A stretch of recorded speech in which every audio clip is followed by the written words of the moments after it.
이재명 더불어민주당 대선 후보는 특혜와 로비 의혹이 이어지고 있는 대장동 개발 사업을 통해 민간 사업자가 큰 이득을 챙긴 원인을 예상치 못한 부동산 폭등의 탓으로 그동안 돌려왔습니다. 사업이 시작된 2015년에 부동산 경기가 좋지 않았기 때문에 성남시가 우선 확정 이익을 받도록 설계했다는 주장입니다. 하지만 JTBC 취재 결과 당시 미분양이 속출했다는 이 후보의 주장에는 결정적인 허점이 있었습니다.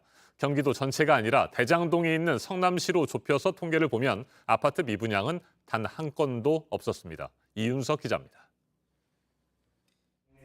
이재명 후보는 대장동 개발 사업 추진 당시 부동산 경기가 안 좋아 미분양이 속출했다고 했습니다.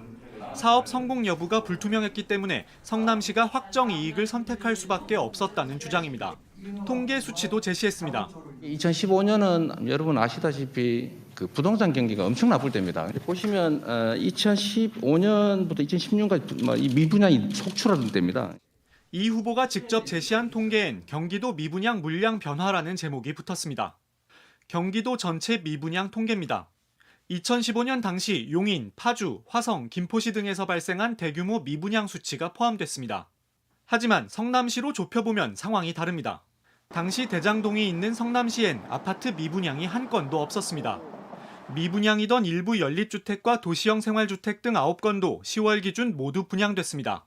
판교 테크노밸리의 IT 기업들이 들어서면서 성남 지역 주택 수요가 늘어났기 때문입니다. 13년, 14년이 최저였어. 그다음부터는 상승 곡선을 탄 거예요. 2015년 들어오면서부터는 화랑의 붐을 당시 한 언론은 성남 위례 신도시에서 수도권 청약 경쟁률 신기록이 나왔다고 보도했습니다.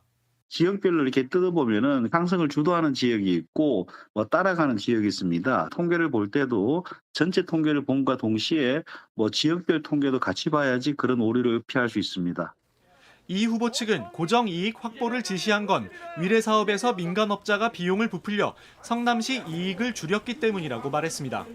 또 경기도 전체 미분양 통계를 제시한 것과 관련해선 지역적인 부분이고 실무진 착오일 수 있다고 해명했습니다.